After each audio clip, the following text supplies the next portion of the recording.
गई। ओए अम्मा मैं तो टूट के बिखर गई। ओए अम्मा, ओए अम्मा, ओए अम्मा, ओए अम्मा छुई सी हिरनिया। ओए अम्मा काले भेड़िया से डर गई। ओए अम्मा, ओए अम्मा, ओए अम्मा। छुई मुई सी हिरनिया और तुम?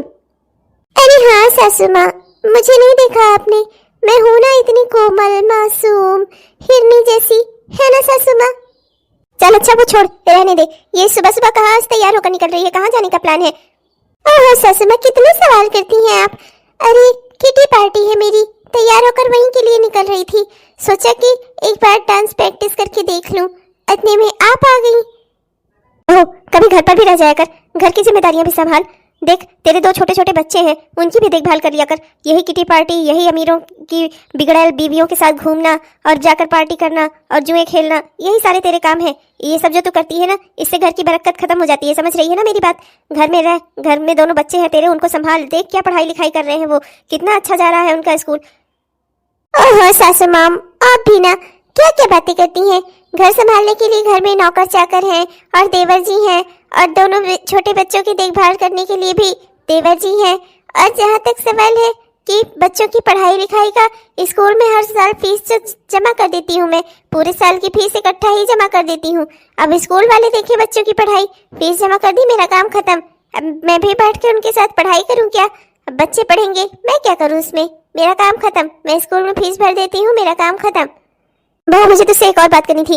देख बहू, राघव की भी अब उम्र हो गई है, मैं चाहती हूँ कि अब उसकी भी शादी हो जाए। घर की छोटी मोटी जिम्मेदारियां तो उठा ही रहा है मेरा बेटा, जैसे तैसे करके उसे ऑफिस में भी थोड़ा बहुत काम पर लगा ही रखा है तुम्हारे पति ने। तो बस अब उसकी शादी कर देती हूँ, इसीलिए यही बात करने आई थी तुमसे। कोई अच्छी लड़की हो तुम्हारी नजर में तो बताना उसके लिए। ओहो, देवर जी की शादी उन्हें कौन अपनी लड़की देगा? करते ही क्या है वो? घर में ये छोटे मोटे काम न करवा ले तो निकम्मे निठल्ले घूमे वो। ना नौकरी है उनके पास में, ना कुछ काम धंधा, उन्हें कौन अपनी बेटी देगा? उनकी शादी वादी नहीं हो सकती, ऐसे ही छोटे मोटे काम आप उन्हें करने दीजिए। वैसे वो हैं कहाँ पर? कोई बात नहीं, मैं उन्हें फोन लगाकर बुला लेती हूँ। मेरी कार को धुलवा लाए और ठीक करा लाए, उसकी सर्विसिंग वगैरह करवा लाए। मुझे शाम को निकलना है। कहाँ पर है देवर जी? खैर मैं पूछ ही क्यों रही हूँ आपसे, मैं खुद ही कॉल कर लेती हूँ उनको। ऐसे क्यों बोल रही है बहू? घर की छोटी मोटी जिम्मेदारियां उठाता है वो तो ये समझकर उठाता है कि ये उसका घर है, इस घर का नौकर नहीं है वो जो तो उससे इस तरह से काम लेती है। देख बहू, उसकी भी अपनी जिंदगी है, उसे भी अपनी जिंदगी में आगे बढ़ने दे। जितना अधिकार तेरे पति का इस घर पर है ना, उतना ही अधिकार मेरे छोटे बेटे का भी है। तू राघव को इतना कम क्यों समझती है? क्यों तो उसे नौकरों की तरह ट्रीट करती है? मैं जब तक जिंदा हूं ना, मैं ये सब कुछ नहीं होने दूंगी। राघव को भी बराबरी का दर्जा मिलेगा। मैं राघव की भी शादी करवाऊंगी। करवा लीजिएगा सासू माँ, अगर कोई उन्हें अपनी बेटी दे तब। खैर मैं तो उन्हें फोन मिलाती हूँ, मेरी कार ठीक हो जाए। शाम को मुझे किटी पार्टी में जाना है, वरना देर हो जाएगी। Hello hello. हाँ जी भाभी नमस्ते। हाँ भाभी मैं बस घर ही आ रहा हूँ, सुबह से निकला हूँ, मैंने कुछ खाया पिया भी नहीं है, बस घर ही आ रहा हूँ भाभी। समझ गया मैं, इसीलिए माँ मुझे फोन करवा रही होंगी, है ना? नहीं, फोन मैंने लगाया है। वो क्या है ना कि मेरी कार बहुत गंदी पड़ी है, उसे सर्विसिंग पर दे दो। शाम तक मुझे कार अपनी घर में चाहिए, तो उसे कार को सर्विसिंग पे देते आना। और हाँ, क्या कहते हैं, कार को धुलवा भी देना, खूब बढ़िया से मेंटेन करा देना, कोई दिक्कत ना हो कार में। शाम को लेकर मुझे निकलना है और तुम चलोगे मुझे छोड़ने? भाभी अगर मैं कार को अभी सर्विसिंग सेंटर पर देने जाऊंगा तो बहुत टाइम हो जाएगा। क्या है ना कि सुबह से मैंने कुछ खाया भी नहीं है। ऐसे ही आपने जितना काम के लिए मुझे भेजा था, सारे काम करवाने में, मुझे आपके ड्रेस को इस्त्री करवाने में, आपके ड्रेस को अल्टर करवाने में बहुत समय हो गया भाभी। मैंने सुबह से कुछ भी नहीं खाया है, भैया ने भी मुझे कई काम पर ऑफिस के लगाया हुआ है। मैं सुबह से कुछ खा पी भी नहीं पाया हूँ भाभी, और घर आऊँगा फिर खाकर निकलूंगा तो बहुत देर हो जाएगी। आपकी कार शाम तक आपको नहीं मिल पाएगी भाभी। भाभी आप किसी और से कह दीजिए ना, भैया को बोल दीजिए ना कि भैया आपकी कार सर्विसिंग सेंटर पर दे दें। ये क्या बात हुई? तुम्हारे भैया क्या यहाँ खाली बैठे हुए हैं? हाँ, तुम खाली हो ना, तुम्हारे पास कोई काम धंधा तो है नहीं। जो काम भैया भाभी बता दे वही करने में तुम किसे मरे जा रहे हो? अरे कितना काम ही हम तुम्हें बोल देते हैं, बड़े आए हो, मुफ्त की रोटियां तोड़ोगे घर में। अरे तुम्हारे भैया इतना कमा कमा कर लाते हैं, कम से कम कुछ तो शर्म करो। अगर भाभी की भी इतनी सी सेवा नहीं कर सकते तो फिर हो क्यों इस घर में तुम? हाँ अच्छा भाभी मैं आ रहा हूँ। बहू, तेरी हिम्मत कैसे हुई मेरे बेटे को ऐसा कहने की कि वो मुफ्त की रोटियां तोड़ रहा है इस घर में? अरे मेरा बेटा इस घर में जितना काम करता है ना, उतना काम अगर वो कहीं बाहर करता ना, तो तब पर भी उसको आराम भी मिलता और पैसे भी मिलते। इस घर में सिर्फ उसका काम लिया जाता है उससे, ना ही उसे पैसे मिलते हैं, और बल्कि उल्टा तो उसका अपमान पे अपमान करती है। अरे देवर है तेरा, कम से कम इस बात की ही शर्म कर ले। जो बोलती है, जो मुंह में आता है पकती चली जाती है। अरे इस घर में रहने का उसका भी अधिकार है। बस घर में रहने का ही अधिकार है। इस घर में जो भी रुपए पैसे आ रहे हैं ना, वो सब मेरे पति के कमाई से आ रहे हैं। आप कुछ नहीं होती बोलने वाली। इस घर में काम करता है आपका बेटा तो कोई एहसान नहीं करता, बदले में हम भी उसे खिलाते हैं और पहनाते हैं। बड़े आए हैं बेटे की तरफदारी करने। इतना ही शौक है ना कि बेटा कुछ न सुने तो उसे काबिल बनाना चाहिए था, जैसे मेरे पति को काबिल बनाया है। उल्टा आई है उसकी शादी करवाने। उसने ठल्ले से पता नहीं कौन अपनी लड़की ब्याहेगा, पता नहीं किस लड़की के भागे फूटे होंगे जो उससे शादी करेगी वो। हाँ? आज मेरा राघव भी निकम्मा निठल्ला ना होता, पर ये तो वक्त की मार थी। उसी समय उसके बाबूजी, जब वो एग्जाम देने जा रहा था, उसी समय उसके बाबूजी की डेथ हो गई। बाबूजी की मृत्यु ने उसे इतना आहत कर दिया कि वो बेचारा आगे पढ़ ही नहीं पाया। उसके बाद कौन उसे पढ़ाने के लिए आगे आता? सब कुछ समय ने मेरे बच्चे का खराब कर दिया। मेरा बच्चा इतना भावनात्मक है ना, अपने बाबूजी से इतना भावनाओं से जुड़ा था कि वो टूट गया, बुरी तरह से टूट गया, और जिंदगी ने फिर उसे कभी संभलने का मौका ही नहीं दिया। मेरा बेटा मेरा राघव। हे भगवान, अब बस मैं आपसे ही दुआ कर सकती हूँ, मेरा राघव मन का जितना अच्छा है ना, मन का जितना सुंदर है मेरा बेटा, उतना ही उसका भाग्य भी सुंदर बना दो भगवान। मैं और कुछ नहीं मांगती आपसे, बस अपने राघव की भी खुशी जिंदगी और अच्छी खुशहाल जिंदगी देख लूँ ना, मैं सुकून से मर सकूंगी। हे भगवान, तब तक वरना शरीर से मेरे प्राण नहीं निकलेंगे। मेरे लाल, तू कहाँ ये नंगे पाँव फटी बनियान पहनकर कहाँ घूम रहा है तू? घर में न खाने को आता है न पीने को आता है मेरा बच्चा। मुझे बहुत अफसोस होता है बेटा तेरे ऊपर।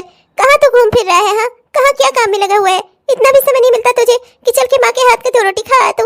हाँ, किसके लिए खाना बनाती हूँ मैं? हाँ, जब कोई खाने वाला ही नहीं है मेरे हाथों का तो क्यों नहीं आता तू घर? तुझे अपनी माँ की फिक्र नहीं होती क्या? माँ, वो क्या है ना कि भैया ने बताया था आज कच्चे माल की ढुलाई हो रही है, तो बोरियों में सामान जा रहा है। मजदूरों के साथ मिलकर चढ़वाना पड़ता है, ट्रक से उतरवाना पड़ता है। बहुत काम है माँ। दुकान के भी सारे सामान आज लोड हो रहे हैं, तो वहाँ सब भी काम है। तो कहाँ मैं शर्ट पहनकर घूमता फिरूंगा? 2-3 अच्छे शर्ट है, अगर उन्हें भी पहन लिया तो वो खराब हो जाएंगे, फिर कभी त्योहार में भी पहनने को कुछ अच्छा नहीं मिलेगा। इसीलिए सोचा कि बनियाइन में ही रहूं। और वैसे भी माँ ठीक तो है, इतना जब काम ही इस तरह का है तो उसमें बनियाइन फट ही जाएगी, तो क्या करने नई और अच्छी बनियाइन खराब करूं? आप चिंता मत करो माँ, मैं काम पर खा लेता हूँ। वहाँ पर मजदूर होते हैं, सब काम देखूंगा नहीं तो फिर काम होगा कैसे? भैया ने बताया था, मैं सुबह से वहीं पर था माँ। बस तेरे भैया जो तुझे कह दे वो काम करना है, तेरी भाभी जो तुझे कह दे वो काम करना है। माँ की ही कोई फिक्र नहीं है। हाँ, माँ कमाती थोड़े है, जो अपने लाल को कुछ पैसे दे सके तो लाल उसकी बातें क्यों सुनेगा? मैं सिर्फ प्यार ही तो कर सकती हूँ अपने बेटे से। आपका प्यार ही सब कुछ है माँ। आपको क्या लगता है मैं ये सब काम क्या भैया से पैसे लेने के लिए करता हूँ? नहीं तो मैं तुझे समझाना चाहती हूँ मेरे लाल, इतना काम जितना तू अपने घर में करता है ना, और इस घर में तेरी कोई औकात नहीं है, कोई तुझे सम्मान नहीं देता। इतना काम अगर तू बाहर करता ना, तो आज तेरा सम्मान भी होता, मान भी होता।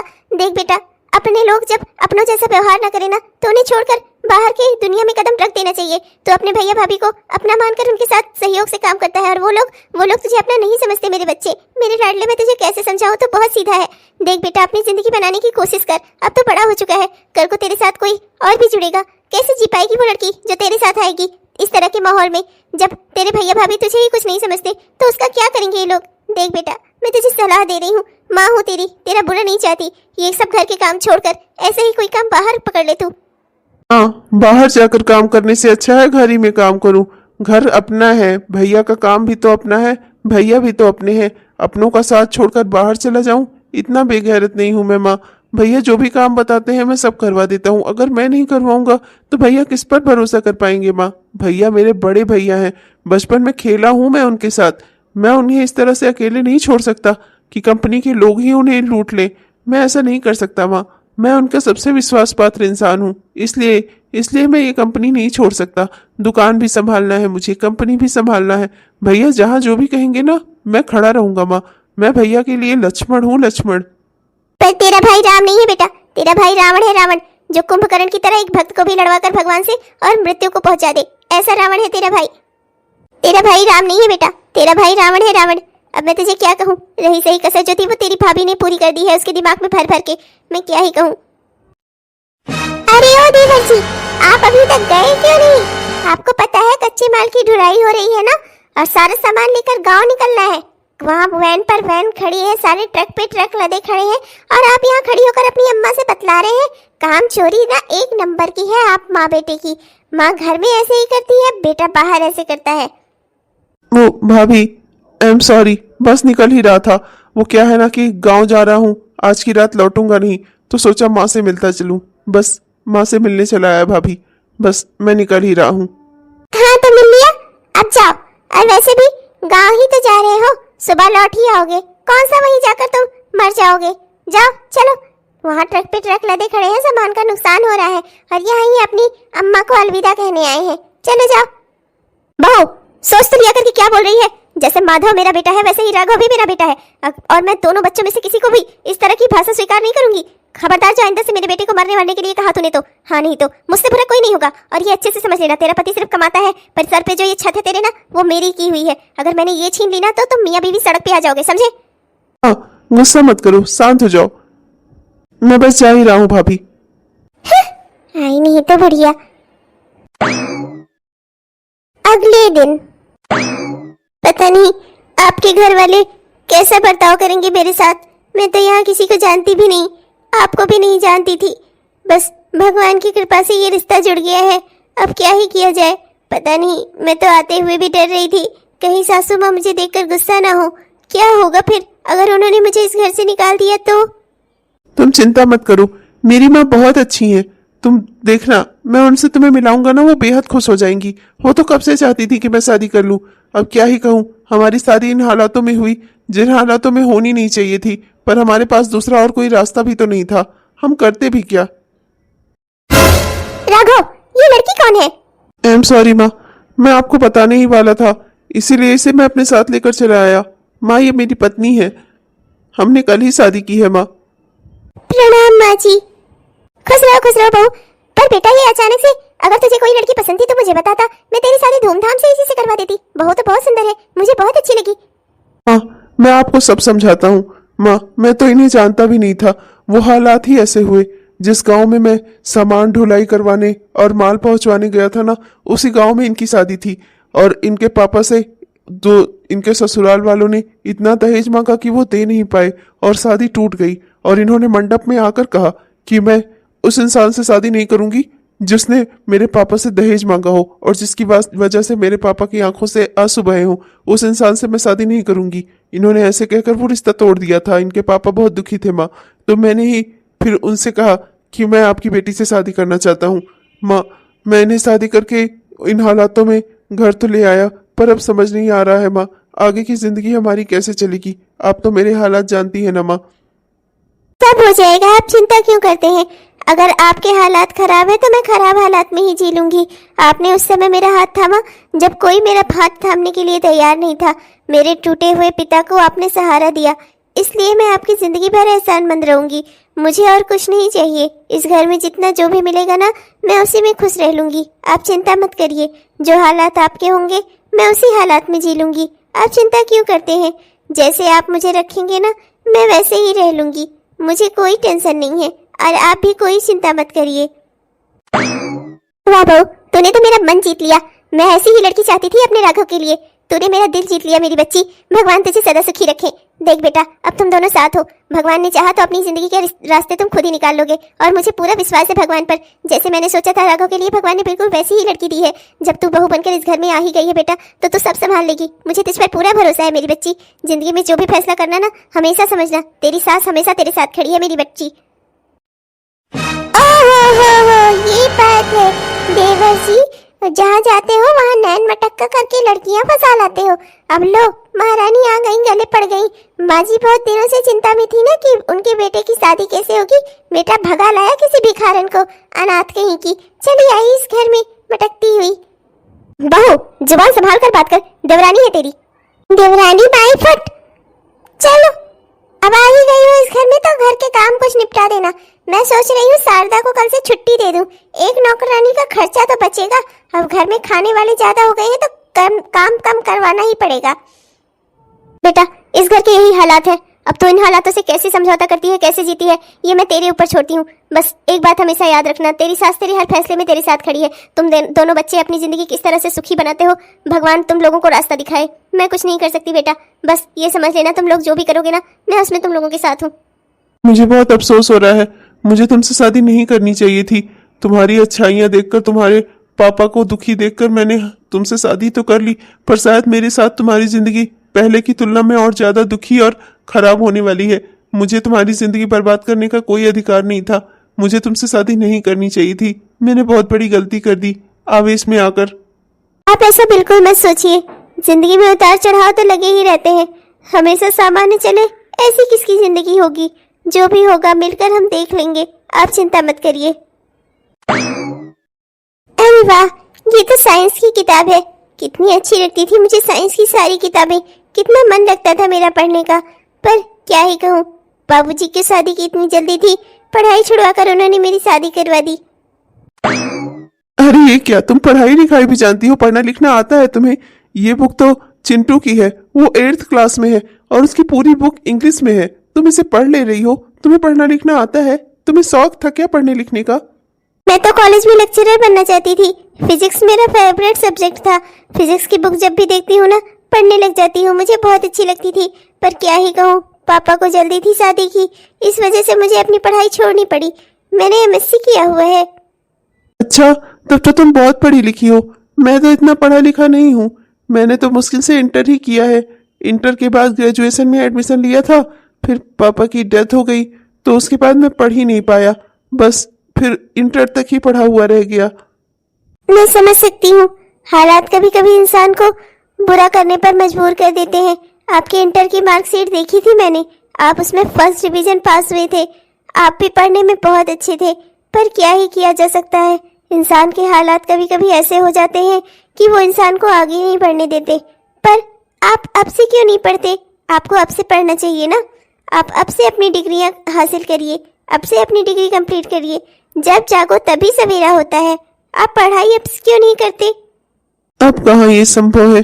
अब मुझे पढ़ने के लिए समय ही कहाँ मिलता है। भैया भाभी दिन रात काम में इस तरह से उलझाए रखते हैं, रात को सोने को ही मिल जाए यही बहुत है। पढ़ाई क्या कर पाऊंगा मैं? खैर छोड़ो मेरे बारे में, मेरे अब जिंदगी में कुछ नहीं हो सकता। पर तुम पढ़ना चाहो तो मैं तुम्हें पढ़वा सकता हूँ। कॉलेज में टीचर बनना चाहती हो ना? वो क्या कहा तुमने, वो प्रोफेसर बनना चाहती हो ना? तो तुम पढ़ाई करो, तुम अपनी पढ़ाई पूरी करो और जो भी तुम्हें करना हो करो और अपनी जिंदगी में आगे बढ़ो, बनो प्रोफेसर तुम। मैं बिल्कुल अपनी पढ़ाई पूरी करूंगी, अगर आप चाहेंगे तो। मैं पूरी मेहनत के साथ अपने सारे एग्जाम दूंगी। कॉलेज में प्रोफेसर बनना मेरा सपना है, मैं वो सब करूंगी। पर आपका भी तो सपना था कि आप ग्रेजुएशन की डिग्री हासिल करें, जिंदगी में आगे बढ़ सकें। मैं तो अपनी जिंदगी में आगे बढ़ूंगी, वो भी आपके सहयोग से। तो क्या मेरा सहयोग आपके लिए काफी नहीं है कि आप भी जिंदगी में अपनी छूटी हुई डिग्री को हासिल कर सकें, जिंदगी में आगे बढ़ सकें? ठीक है, तुम कहती हो तो मैं भी एक बार मेहनत करके कोशिश करता हूँ। मलाल तो मुझे इस बात का अभी तक रहता था कि मैंने ग्रेजुएशन तक नहीं किया।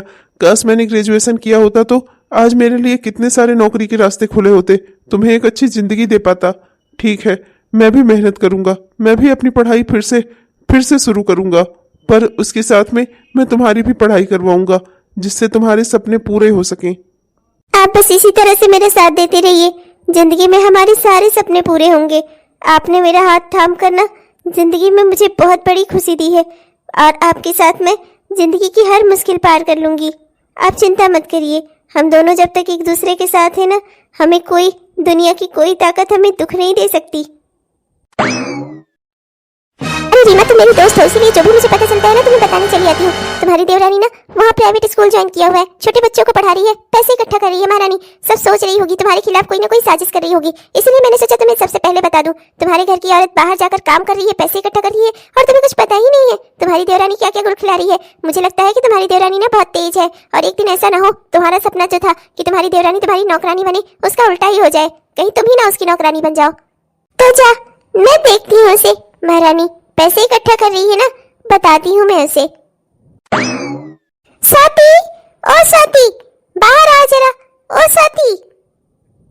जी दीदी, बताइए क्या बात है? निर्लज औरत कहेंगी, बाहर पैसे के लिए तो काम कर रही है, हमारी नाक कटा रही है, तो तेरी हिम्मत कैसे हुई मुझसे पूछे बगैर बाहर काम करने की? हाँ बड़ी बहू, ये क्या तरीका हुआ? छोटी बहू को तुमने थप्पड़ क्यों मारा? जो भी बात थी तुम दूर से भी तो कर सकती थी ना, तुमने उसके ऊपर हाथ क्यों उठाया? बस माँ जी, किसी की बात नहीं सुनूंगी मैं, अपने पति की नाक नहीं कटने दूंगी। हमारे घर की औरत जाकर बाहर काम करे, तुम्हें मैं रोटी पानी नहीं देती क्या? खाना नहीं मिलता तुम दोनों पति पत्नी को जो बाहर जाकर कमाने पे जुटी हुई हो? बड़ी आई हो, हमारे परिवार की नाक कटाओगी तुम?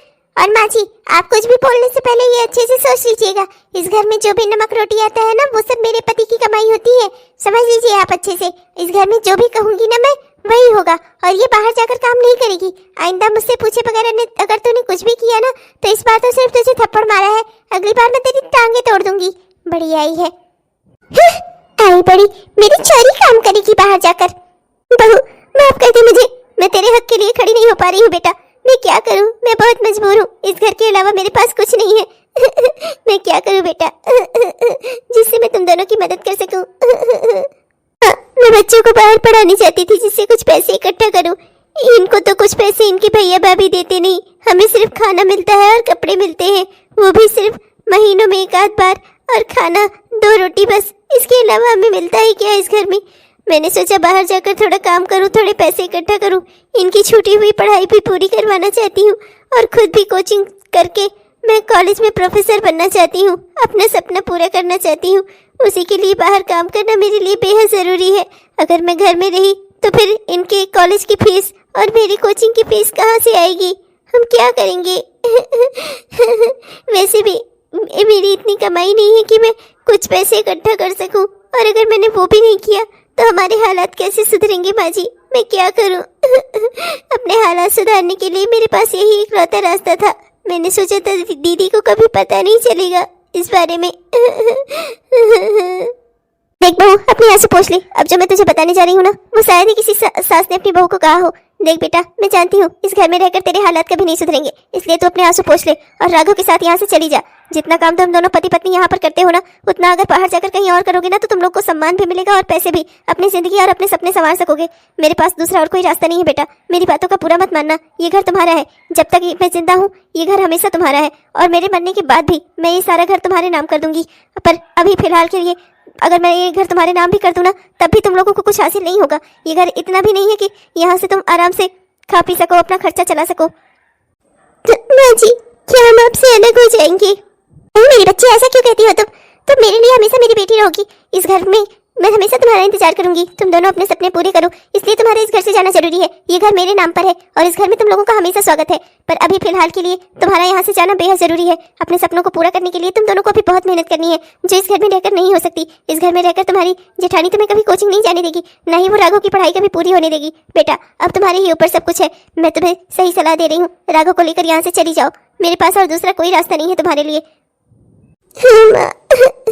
हम आपके बगैर कैसे रहेंगे माँ? अरे वो स्वाति की बच्ची कहाँ मर गई? खाना लाकर लगाएगी या स्वाहा हो गई वही किचन में? स्वाति अब इस घर में नहीं है। स्वाति और उसका पति दोनों इस घर से जा चुके हैं। वैसे भी तुम दोनों उन दोनों को खिलाते खिलाते बहुत तंग आ गए थे ना। तुम और तुम्हारा पति माधव भले ही राघव का सगा भाई हो, पर अपने भाई की उसने जरा सी भी कदर नहीं की। सिर्फ उससे काम लेते थे तुम दोनों पति पत्नी, इसलिए चला गया मेरा बेटा। उन दोनों को रोटी देना, उन दोनों को कपड़े देना तुम लोगों को बहुत खल रहा था ना, निकाल दिया मैंने उन्हें इस घर से। अब वो दोनों यहाँ पर नहीं आएंगे। सत्यानाश, पागल बुढ़िया कहीं की, क्या कहूँ मैं इनको। क्या हुआ बहू, अब तो तू खुश है ना? अब तेरा फ्री का अनाज नहीं जा रहा है ना? अरे ओ शांति, मालन वाला काम छोड़ दे, आ चल के खाना बना, भूख लगी है मुझे। इस घर में नौकरों की कमी हो गई है, एक आध नौकर और रखने पड़ेंगे। हाँ बहू रख लेना, और साथ में उनको सैलरी भी देनी पड़ेगी। क्या है ना कि बिना तनख्वाह के सिर्फ घर वाले काम कर सकते हैं, बाहर वाले नहीं। 4 साल बाद। माँ, आपको खुशखबरी देनी है माँ। मैं ग्रेजुएट हो गया माँ, और आपको पता है माँ, मुझे बहुत अच्छी नौकरी भी मिल गई है, एक बहुत बड़े ऑफिस में मैनेजर की पोस्ट पर। माँ, ये सब कुछ संभव हो पाया है ना आपकी बहू की वजह से। हमने एक टाइम खाना कम कर दिया, आपकी बहू ने भी बहुत मेहनत की माँ, दिन रात काम भी करती थी, बच्चों को पढ़ाती भी थी और अपनी भी पढ़ाई करती थी। माँ, आपके लिए एक और खुशखबरी है माँ, आपकी बहू भी प्रोफेसर बन गई है कॉलेज में। माँ, इकट्ठा हमारे घर में बहुत सारी खुशियाँ आई, इसीलिए मैं आपको यहाँ खुशखबरी सुनाने चला आया। माँ, एक आप ही हैं जो हमारी खुशी में खुश हो सकती हैं। माँ, मैं आपसे ये कहने आया था माँ, अब आप चलिए, अब आप हमारे साथ रहिए माँ। हम अब आपको 2 रोटी दे सकें, भगवान ने हमें अब इस काबिल बना दिया है माँ। हम आपके बगैर नहीं रहना चाहते। हाँ माँ जी, मैं भी आपकी सेवा किए बगैर नहीं रह सकती। अब आप चलिए हमारे घर पर, वहाँ चल कर रहिए माँ जी। ये हमारी जिंदगी में आज जो कुछ भी है ना हमारे पास, वो सब आपका दिया हुआ है, आपकी ही दी हुई सीख है माँ जी, जो हम आज यहाँ तक पहुँच पाए हैं। माँ जी चलिए, अब आपको हमारे साथ चलना होगा अपने घर। देख लिया बहू तूने, आज मेरे दो के दोनों बच्चे काबिल हो गए हैं। हाँ तो अच्छी बात है, दोनों काबिल हो गए हैं ना, आपको बुला रहे हैं ना, चली जाइए इस घर से और इन दोनों को भी ले जाइए, रहिए इन्हीं दोनों के साथ, मेरा कुछ नहीं जा रहा है। हाँ नहीं तो बिल्कुल चली जाऊंगी बहू, पर ऐसे कैसे? ये घर तो मेरे नाम पर है ना, तो इस घर को बेच कर जाऊंगी। मैं जाऊंगी तो अपने बेटा बहू के साथ ही रहने, मैं राघव और उसकी बीवी के साथ, स्वाति के साथ रह लूंगी। और तेरा ये घर, मतलब मेरा घर जो मेरे नाम पर है, इसे मैं यहाँ से बेच कर जाऊंगी। तुम दोनों मियाँ बीवी के पास बहुत पैसे हैं ना, तो चलो अब घर भी बनाओ। जब घर बनाओगे ना तब पता चलेगा कि घर बनाने में कितनी मेहनत लगती है। घर बनाना कोई आसान काम नहीं होता। अब तुम दोनों मियाँ बीवी घर बनाओ, अब मैं ये घर बेच कर तब यहाँ से जाऊंगी। अरे ये क्या कह रही है आप माँ जी? आप ऐसा नहीं कर सकती। आपका बेटा बहू अगर काबिल हो गए तो क्या आप अपने इस बेटा बहू को सड़क पर ले आएंगी? हमारी जरा सी भी चिंता नहीं है आपको? आपने ऐसा सोचा भी कैसे? क्या चिंता करूं मैं इस बेटा बहू की? इन्होंने कभी मेरे दूसरे बेटा बहू या मेरी कोई चिंता की? अब तो मैं ये घर बेच कर ही जाऊंगी। नहीं माँ जी प्लीज आप ऐसा मत करिएगा। अगर हम घर बनाने में जुटे ना तो हमारी सारी कमाई घर बनाने में ही चली जाएगी। हम सब परेशान हो जाएंगे माँ जी। माँ जी मैं आपके आगे हाथ छोड़ती हूँ। आपके 2 छोटे छोटे से पोता पोती हैं, उनकी शक्ल देखिए माँ जी, क्या आप उन्हें सड़क पर देखना चाहती हैं? प्लीज माँ जी ये घर मत बेचिएगा माँ जी प्लीज माँ जी। माँ जी मुझे माफ कर दीजिए, मुझसे बहुत बड़ी गलती हो गई। अब मैं अपनी गलती सुधार लूंगी। मैंने राघव भैया और उनकी पत्नी के साथ बहुत बुरा व्यवहार किया, उस व्यवहार के लिए मैं माफी चाहती हूँ। मैं आप दोनों से रिक्वेस्ट करती हूँ, देवर जी और देवरानी, आप दोनों आकर अपने इसी घर में रहिए। ये घर मेरा नहीं माँ जी का है, और अब आप दोनों सक्षम है अपने खर्चे खुद उठाने में। आप लोग अब इस घर में आकर रहिए। मुझसे बहुत बड़ी गलती हुई, मैंने आप लोगों के साथ आपके बुरे समय में बहुत बुरा बर्ताव किया, उसके लिए आप दोनों प्लीज मुझे माफ कर दीजिए। माँ जी मैं आपसे भी हाथ जोड़कर माफी मांगती हूँ। आपके घर में बनाए हुए नियमों को मैंने तोड़ा, और अब मैंने राघव भैया के साथ बुरा बर्ताव किया, और साथ में उनकी पत्नी के साथ भी मैंने आपका दिल दुखाया माँ जी, उसके लिए मुझे माफ कर दीजिए माँ जी। पर प्लीज माँ जी मेरे बच्चों का हक, मेरे प्यारे छोटे छोटे बच्चों को सड़क पर मत लाइए माँ जी। माँ जी मैं आपके आगे हाथ जोड़ती हूँ माँ जी। मैं बुढ़िया हो चुकी हूँ बहू, मेरी जिंदगी के चंद ही दिन ही शेष है। मैं बस ये चाहती हूँ कि ये घर मैंने और तुम्हारे ससुर जी ने बहुत प्यार से बनाया था, और हमने हमेशा सोचा था कि हमारे दोनों बच्चे इसमें खुशी खुशी रहेंगे।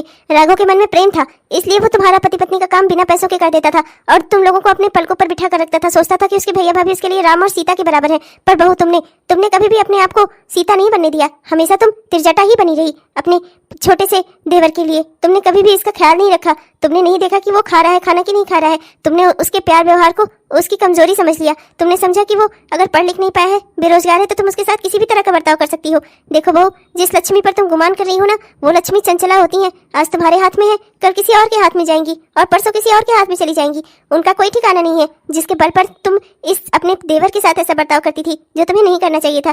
परिवार के लोगों को तो कम से कम परिवार के सदस्यों को एक दूसरे का साथ देना चाहिए बुरे वक्त में। माँ जी मुझसे गलती हो गई। राघव भैया आप माँ जी से कहिए ना मुझे माफ कर दें। आप लोग यहाँ से मत जाइए प्लीज, अपने घर में रहिए, एक दूसरे के साथ रहिए प्लीज राघव भैया। माँ जी जाने दीजिए ना, दीदी अब माफी मांग रही हैं, और हम सब एक साथ एक परिवार में रहें, इससे बड़ी खुशी क्या हो सकती है। ठीक है बहू, उम्मीद करती हूँ कि आइंदा से तू कभी ऐसी गलती नहीं करेगी। जिंदगी ने तुझे बहुत बड़ा सबक दे ही दिया है, अब तो देख ही चुकी है। हाँ माँ, आप लोग प्लीज ये घर छोड़कर मत जाइए। मुझसे भी गलती हो गई, मैं भी अपनी गलती की माफी मांगता हूँ। मैंने अपने छोटे भाई के प्यार और सम्मान की कभी कदर नहीं की। छोटे मुझे माफ कर देना।